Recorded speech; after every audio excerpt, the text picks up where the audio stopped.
नमस्कार, आदाब। आसनसोल टाइम्स में आपका स्वागत है। मैं आफरीन। आज के बुलेटिन की शुरुआत स्पॉन्सर्ड बाय डेकोर वॉलपेपर। आपके मकान को बनाए आपके सपनों का आशियाना, डेकोर वॉलपेपर।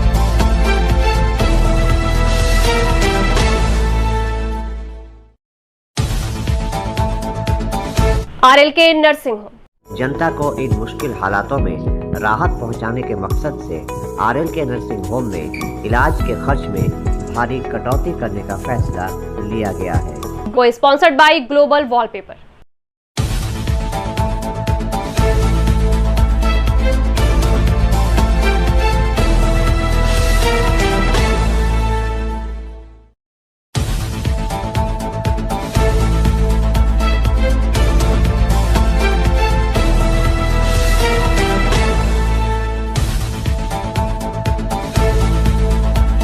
जिंदगी कब किस वक्त किसका साथ छोड़ दी, ये कहना बहुत मुश्किल है। ऐसा ही एक हादसा हुआ आज आसनसोल के गोपालपुर इलाके में, जहां एक चाय विक्रेता अपने घर से सही सलामत अपने चाय की दुकान खोलने जा रहे थे।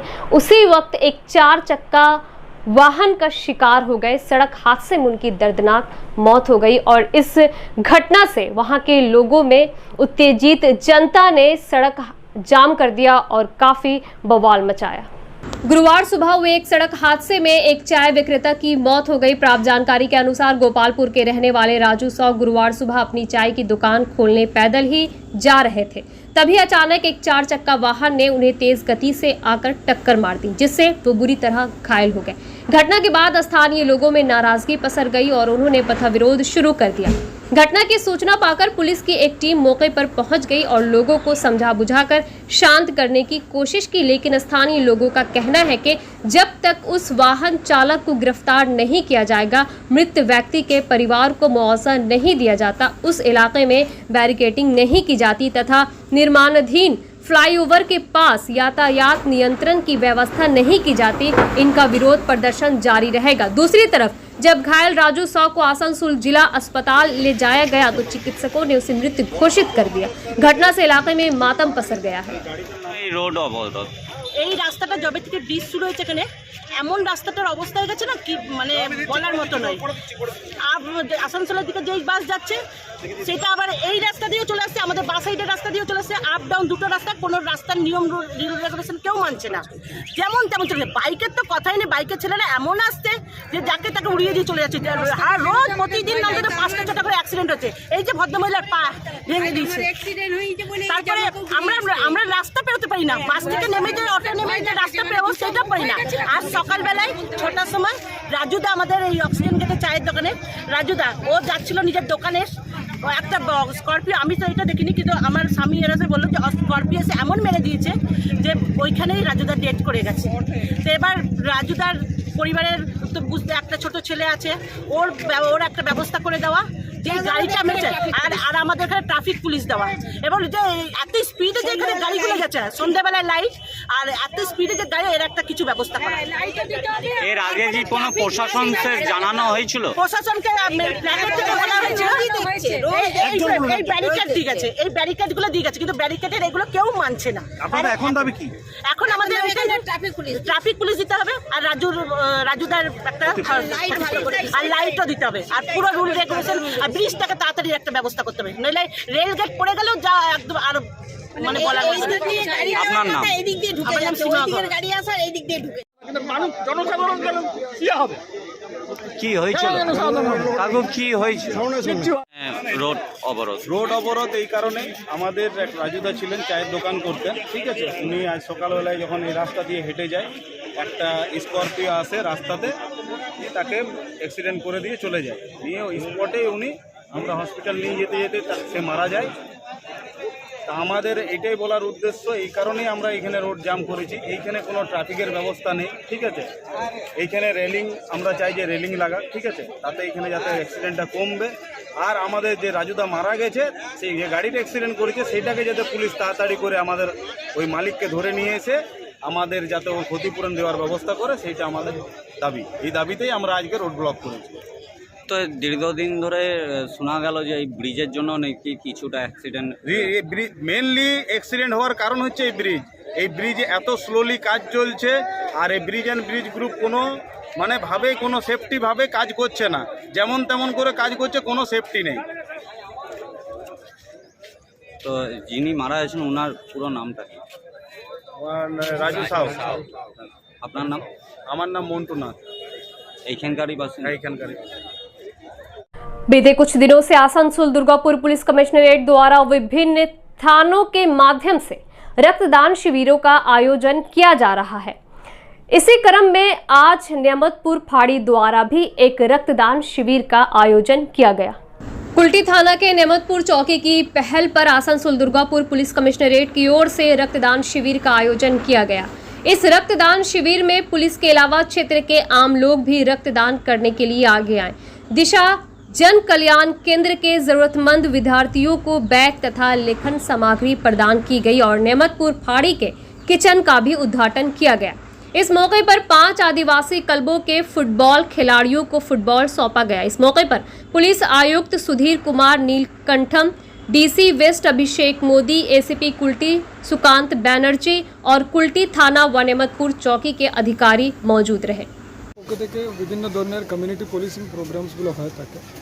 আপনারা সবাই জানেন কি মাননীয় মুখ্যমন্ত্রীর নির্দেশ মতো আমরা পাবলিকের সঙ্গে আমাদের সংযোগটা বাড়িয়ে দেওয়ার চেষ্টা থাকে সবসময়, আর এবং পাবলিকদের সমস্যাগুলো ভালোভাবে আমরা জানুক আর টাইমলি অ্যাকশন নেওয়াটা যা দরকার আছে ওই কাজকর্মগুলো আমরা সবসময় ফোকাস করতে থাকি। আজকে নিয়ামতপুর ফাড়ি থেকে কুলটি থানা অন্তর্গত এখানে ব্লাড ডোনেশন ক্যাম্প এবং তার সঙ্গে কিছু ছাত্রছাত্রীদের ইউজফুল কিট ডিস্ট্রিবিউশনস আর ফুটবল ডিস্ট্রিবিউশন কিছু ক্লাবসকে দেওয়া হয়েছে। এছাড়া এখানকার incharge sub inspector Sudipta initiative নিয়ে থানাতে একটা মেস তৈরি করে দিয়েছে। আর এছাড়া একটা আমাদের ব্লাড ডোনেশন ক্যাম্পে প্রায় 60 to 80% আজকে ব্লাড ডোনেট করবে বলে হচ্ছে, যেখানে পুলিশ আর এবং বিভিন্ন ভলেন্টিয়ার ব্লাড ডোনেট করছে। তো এইভাবে আমরা প্রত্যেক থানাতেই প্রোগ্রামসগুলো করছি। এছাড়া কিছু থানাগুলোতে স্পেসিফিক্যালি যে থানাতে যা রিকোয়ারমেন্টস আছে তো ওই রিকোয়ারমেন্টস মতো আমরা আরও কিছু কমিউনিটি পুলিশিং প্রোগ্রামসগুলো করব। আর आज रानीगंज चैम्बर ऑफ कॉमर्स द्वारा रानीगंज बिजली विभाग के इंजीनियर काशीनाथ चक्रवर्ती और उनकी पूरी टीम को उनके बेहतरीन सेवाओं के लिए सम्मानित किया गया। गुरुवार को रानीगंज चैम्बर ऑफ कॉमर्स भवन में रानीगंज बिजली विभाग के अभियंता काशीनाथ चक्रवर्ती और उनकी पूरी टीम को चैम्बर भवन में फूलों का गुलदस्ता देकर और उत्तरीय पहनाकर सम्मानित किया गया। इस मौके पर चैम्बर के सदस्यों ने कहा कि कोरोना काल में भी जिस तरह से बिजली विभाग के अधिकारियों ने अपने कर्तव्यों का निर्वहन किया, उसे देखते हुए आज चैम्बर की तरफ से काशीनाथ चक्रवर्ती और उनकी पूरी टीम को सम्मानित किया जा रहा है। इसके उपरांत एक बैठक भी हुई जहां चैम्बर के पदाधिकारियों ने बिजली विभाग के अधिकारियों के समक्ष बिजली उपभोक्ताओं की कई समस्याओं को रखा। इनमें 3 महीने के बजाय हर महीने बिजली का बिल देना, बिजली की आपूर्ति ठीक करना, लो वोल्टेज की समस्या को दूर करना, जर्जर हुए बिजली के खंभों की मरम्मत करना जैसे मुद्दे प्रमुख रहे। बिजली विभाग के अधिकारियों ने इनकी बातों को गौर से सुना और इन समस्याओं के जल्द से जल्द निराकरण का आश्वासन दिया। इस मौके पर रानीगंज चैम्बर ऑफ कॉमर्स के अध्यक्ष अरुण भारतीय, मनोज केसरी, रोहित खैतान, विजय खैतान सहित चैम्बर के तमाम पदाधिकारी गण उपस्थित थे। মানে আমি একজন বয়স্ক নাগরিক হিসেবে আমি বলতে চাই যে আমার কিছু কমপ্লেনগুলো নিয়ে আমি বহুবার ইলেকট্রিক সাপ্লাই অফিসে গেছি, কিন্তু আমি সুরাহা করতে পারিনি। কিন্তু আজকে আমি আপনাদেরকে কিছু বলছি, স্যার আমার এই কমপ্লেনগুলো ঠিক করার চেষ্টা করবেন। প্রথমে আমার একটা ডিফেক্টিভ মিটার, আমার মিটারটা দীর্ঘদিন ধরে ডিফেক্টিভ আছে। আমি 2/12/21 ডিসেম্বরের 2021 আপনাদের চিঠি দিয়েছি যে আমার মিটার ডিফেক্টিভ হয়ে গেছে, আপনারা আমার মিটারটা চেঞ্জ করে দিন, যাতে এরকম সামারি এরকম করে যদি কোনো রকম করে বিল না পাঠিয়ে মিটারে যেটা আমি কনজিউম করব আমার সেইটাই আমি বিল পেমেন্ট করব, সেটা করলে আমার পক্ষে খুব ভালো হয়। কিন্তু আপনাদের যারা মিটার দেখতে আসেন তারা একটা সামারি অ্যাসেসমেন্ট করেন, কখনো 9000 বিল দিয়ে দেন, কখনো আবার 1500 টাকার বিল দেন। বুঝতে পেরেছেন, মানে কোনো রকম সেটা একটা লেভেল নেই। সেই জন্য আমি ওই জন্য বললাম আপনারা তাড়াতাড়ি যে সমস্ত মিটারগুলো খারাপ হয়ে গেছে সেগুলো চেঞ্জ করে ঠিক করার ব্যবস্থা করুন। এর কপি আপনাদেরকে আমি দিয়েছি, এটা আমার একটা কমপ্লেন। দ্বিতীয় কমপ্লেন হচ্ছে আমার একটা ডোমেস্টিক লাইন ছিল, এর লাইন এত ভালো সার্ভিস দিচ্ছে আমাদের এরিয়াতে, তো আমরা একটা আইপিসিএলের লাইনের জন্য আমরা বলেছি এবং সেটা হচ্ছে যার জন্য আমরা ভাবছিলাম যে আপনাদেরকে আমার ডিসকানেকশন যখন হয়েছে আমি 19/8/2020 মানে 2020 সালের আগস্ট মাসে আপনাদের আমি চিঠি করেছি যে আমার আর ডোমেস্টিক যে লাইনটা আছে সেটা কোনো প্রয়োজন নাই। আজকে দেখুন আমরা এখানে যে এসেছি রানীগঞ্জে যে কনজিউমাররা আছেন তাদের হচ্ছে বিভিন্ন যে অভিযোগ আছে বা বিদ্যুতের ক্ষেত্রে যে সমস্ত সমস্যা আছে সেগুলো শোনার জন্য এসেছি। বিভিন্ন সময় কনজিউমারদের যে সমস্ত অভিযোগগুলো হচ্ছে এখনও পর্যন্ত আমরা করতে পারিনি, পূরণ করতে পারিনি, সেই অ্যাপ্লিকেশনগুলো আমরা ওনাদের কাছ থেকে নিচ্ছি এবং এখানে ঠিক হয়েছে যে আমরা প্রতি মাসে এখানে আসবো এবং হচ্ছে ওনাদের যে সমস্যাগুলো অফিসিয়ালি মিটছে না, যেগুলোর মধ্যে কোনো প্রবলেম আছে সেগুলো হচ্ছে আমরা মেটানোর চেষ্টা করছি। সে দু একটা প্রবলেম এখানে কনজিউমারটা শুনলাম যে মান্থলি বিলের ওনারা দাবি করছেন এবং প্রিপেড যে সিস্টেম সেটা ওনারাও। মান্থলি বিলিংয়ের ব্যাপারে আমি বলতে পারি যে মান্থলি বিলিংয়ের ব্যাপারে ওয়েস্ট বেঙ্গলের বিভিন্ন জায়গায় কনজিউমার ফোরাম থেকেই দাবি উঠেছে এবং সেই অনুযায়ী একটা পাইলট প্রজেক্টের কাজ আমাদের হচ্ছে শুরু হয়েছে। সেটা সাকসেস হলে হয়তো সারা পশ্চিমবঙ্গে বা মান্থলি বিলিং শুরু হবে। স্যার আপনার নাম পরিচয় স্যার? আমি দেবশ্রী মুখোপাধ্যায়, बीटेक आकाशवाणी डिवीजन। दिनों से रानीगंज चैम्बर के सदस्य हमें कंप्लेन कर रहे थे कि वेस्ट बंगाल इलेक्ट्रिसिटी बोर्ड के वो कंज्यूमर हैं किंतु उनकी कंप्लेन की कोई सुनवाई नहीं हो रही है। रानीगंज चैम्बर ऑफ कॉमर्स इसके लिए सब शुरू से प्रयास कर रहा है कि जो भी हमारे मेंबर्स की कंप्लेन हो उसको हम रिजोल्यूशन दिला सकें। तो हम चाह रहे थे कि वेस्ट बंगाल इलेक्ट्रिसिटी बोर्ड के जो भी ऑफिसर्स हैं वो रानीगंज चैम्बर ऑफ कॉमर्स में आए और स्पॉट पे रिजोल्यूशंस दे के जाए। इसी तहत आज हमारे 5 officers West Bengal electricity board के रानीगंज चैम्बर ऑफ कॉमर्स में आए हैं और वो हमारे मेंबर्स के एक एक करके जो भी कंप्लेंट्स है उसको ले रहे हैं। इसमें कई कंप्लेंट्स को उन्होंने स्पॉट पे रिजोल्यूशन दिया है और बाकी वो बोल रहे हैं कि 16 को उनके रीजनल मैनेजर खुद आएंगे और जो भी प्रॉब्लम्स आज मिली है उनको सॉल्यूशन देने के लिए वो ट्राई करेंगे। मतलब अभी तक हो चुका है तो रानीगंज के इसलिए क्या स्टेप लिया जाएगा, कुछ बोले हैं हम लोग? रानीगंज चैम्बर ऑफ कॉमर्स ने हमने डिमांड किया है कि prepaid meters immediate Raniganj consumers को दिया जाए। इसके लिए उन्होंने आश्वासन दिया है कि आने वाले समय में वो रानीगंज के लिए प्रीपेड मीटर जरूर लगाएंगे। अभी वो फिलहाल आसनसोल तक ही सीमित है। अधिकतर कंज्यूमर तो मतलब ये छोड़ के इंडिया पावर तक मतलब जा रहे हैं, तो इस विषय में मतलब क्या उन लोगों ने कुछ कहा है? देखिए इसका जो आंसर है वो आपको खुद दिख रहा है कि 3-4 साल से हम लोग ट्राई कर रहे हैं कि वेस्ट बंगाल इलेक्ट्रिसिटी बोर्ड हमारे पास आए किंतु वो हमारे पास आ नहीं रही थी। अभी इंडिया पावर इतना तेज़ी से आगे बढ़ रहा है कि इनको मजबूरन हमारे पास आना पड़ा ताकि हमारे कंज्यूमर्स जो है इनके पास रह जाए और इनको छोड़ के ना जा सके। Thank you. आसनसोल नगर निगम के आलोचना हॉल में आज इरिगेशन डिपार्टमेंट की तरफ से एक बैठक का आयोजन किया गया जहां प्लास्टिक के इस्तेमाल पर रोक लगाने पर चर्चा हुई। রাজ্য সরকারের নির্দেশে মাসব্যাপী আমাদের একটা কর্মসূচি পালন করছে, যেটা শুরু হয়েছে 5ই জুন থেকে এবং 5ই জুনে আমাদের ওথ টেকিং সেরিমনি এবং রাজ্য আমাদের যে দূষণ নিয়ন্ত্রণ পর্ষদের সঙ্গে আমাদের যৌথ কর্মসূচি একটা করেছিলাম। সেখানে আমাদের ওই ওথ টেকিং সেরিমনি ছিল, আমাদের ট্যাবলু ফ্ল্যাগ অন ছিল এবং র্যালি আমরা রবীন্দ্র ভবন থেকে আমরা বার করেছিলাম, যেটা আমাদের আসানসোল ক্লাব পর্যন্ত গিয়েছিল আবার ফিরে এসেছিল। বিভিন্ন আমাদের স্কুলের ছাত্রছাত্রী, আমাদের স্যানিটেশনের আমাদের দিদি এবং যারা ভাইয়েরা আছে তারা আমাদের এই কর্মসূচিতে অংশগ্রহণ করেছিল। সেই মাসব্যাপী যে কর্মসূচি হয়েছিল 6 তারিখ আমাদের হয়েছে। আমাদের যেমন আমরা বাজার এলাকায় গিয়েছিলাম, সেখানে ক্রেতা এবং বিক্রেতা উভয়কে আমরা অনুরোধ করেছি যাতে প্লাস্টিকজাত দ্রব্য মানে সিঙ্গেল ইউজ প্লাস্টিক যেন তারা না বিক্রি করে এবং থার্মোকল যেন তারা ব্যবহার না করে এটা আমরা প্রত্যেককে অনুরোধ করেছি। পরবর্তী ক্ষেত্রে আমাদের মঙ্গলবার একটা কর্মসূচি হয়েছে, বাড়ি বাড়িতে গিয়ে আমাদের নির্মল বন্ধু এবং নির্মল সাথীরা বাড়ি বাড়িতে গিয়ে অনুরোধ করেছে যে আর আপনারা যেন সিঙ্গেল ইউজ প্লাস্টিক করবেন না। সিঙ্গেল ইউজ প্লাস্টিকের পাশাপাশি যেগুলো আছে সেগুলো এখনই রাজ্য সরকার নির্দেশ দিয়েছে যে অন্ততপক্ষে 75 মাইক্রনের উপরে প্লাস্টিক নেবেন যদি ব্যবহার করেন একান্তই, আর না হলে যদি প্লাস্টিক পুরোপুরি বর্জন করা যায় সেটাই হচ্ছে সবথেকে ভালো। এর পাশাপাশি গতকাল আমরা একটা এসএইচজি দিদিদের নিয়ে একটা ওরিয়েন্টেশন প্রোগ্রাম আসানসোল আমাদের হেড অফিসে আমরা করেছি। পরবর্তী কর্মসূচি হিসাবে আজকে যে অনুষ্ঠানটা হচ্ছে এটা হচ্ছে প্রাইমারি স্কুলের টিচার এবং হচ্ছে তাদের সংশ্লিষ্ট সার্কেলের যিনি স্কুল ইন্সপেক্টর আছে তাদেরকে নিয়ে যে আজকে ওরিয়েন্টেশন প্রোগ্রাম হচ্ছে এবং এটা 30শে জুন পর্যন্ত প্রত্যেক দিন কিছু না কিছু কর্মসূচি আমাদের নির্দেশিত কর্মসূচি আছে সেটা আমরা পালন করব এবং 1 জুলাই থেকে আসানসোল পৌর নিগম এলাকায় সিঙ্গেল ইউজ প্লাস্টিক এবং থার্মোকল ব্যবহার পুরোপুরি নিষিদ্ধ হয়ে থাকবে। আমার নাম Kanchan Shyam, executive engineer solid waste management.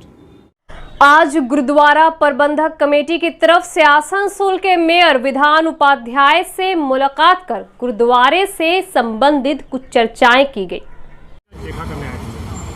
आज हम लोग गुरुद्वारा प्रबंधक कमेटी बनपुर की तरफ से हमारे ऑनरेबल मेयर साहब के पास पहुंचे हैं। हमारा जो कारण था, हमारे इलाके के भूतपूर्व मेयर साहब ने हमारे गुरुद्वारा बनपुर और सिख समाज के बोलने पे करीब पीछे 2 साल पहले वहाँ पर इस 20 करीब लगभग LED पोल लगाए थे, लेकिन अभी तक उसमें जो हमारी वेस्ट बंगाल गवर्नमेंट या कॉरपोरेशन की तरफ से अभी तक करंट मुहैया नहीं कराई गई है।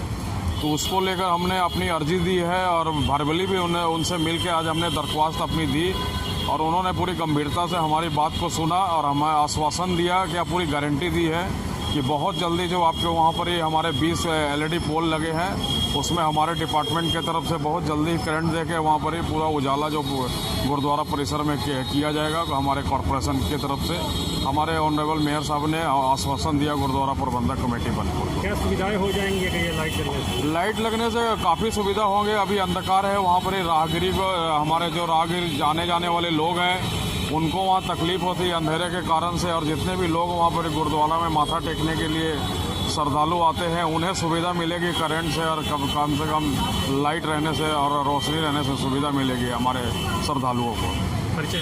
मैं सुरेंद्र सिंह, गुरुद्वारा प्रबंधक कमेटी का महासचिव।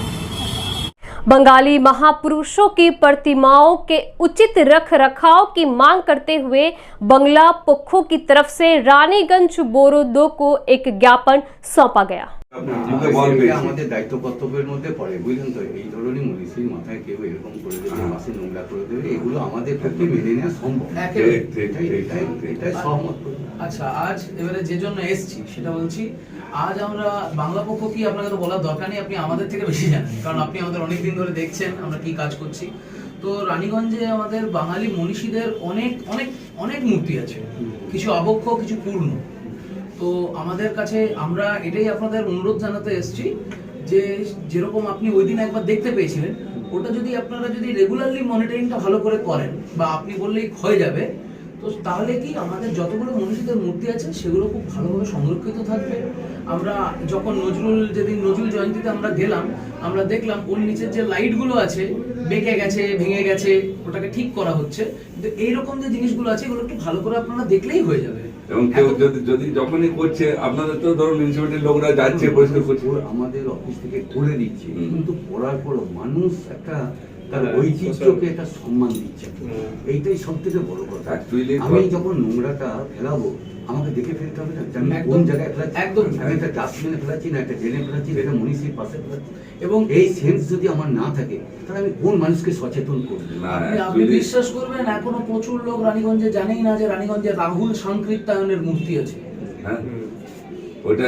অনেকে জানেন না যে রামবাগানে মাইকেল মধুসূদন দত্তের সম্পূর্ণ মূর্তি আছে, এটাও অনেকে জানেন। বাংলা পক্ষ থেকে আমাদের আসানসোল পৌর নিগমের রানীগঞ্জ পুর অফিসে এসেছিলাম, যিনি দায়িত্বপ্রাপ্ত আধিকারিক, তাকে আমাদের প্রতিবেদন মানে ডেপুটেশন দিতে যে রানীগঞ্জ স্থিত যতগুলো বাঙালি মনীষীদের মূর্তি আছে আবক্ষ এবং পূর্ণ, সেই মূর্তিগুলির সঠিকভাবে যেন দেখাশোনা করা হয়, মূর্তিগুলির সৌন্দর্যতা এবং তার পরিষ্কার পরিচ্ছন্নতা সঠিকভাবে রাখা হয় এবং চেষ্টা করা হয় যাতে প্রত্যেকটা মনীষীর প্রত্যেকটা দিন আমরা যেন ভালো করে পালন করতে পারি, সব লোক যেন পাশে থাকে।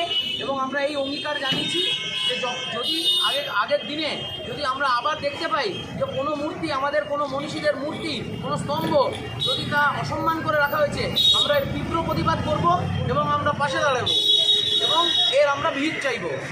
দীপায়ন মুখার্জি, রানীগঞ্জ বাংলা পক্ষ। জয় বাংলা। ये थी आज की कुछ अहम खबरें। दीजिए इजाजत, लेकिन जाने से पहले अगर आपने हमारे चैनल आसनसोल टाइम्स को सब्सक्राइब नहीं किया है तो सब्सक्राइब कीजिए, शेयर कीजिए और लाइक कीजिए ताकि शिल्पांचल की हर तरह की खबरें आप तक सबसे पहले पहुंचे। धन्यवाद।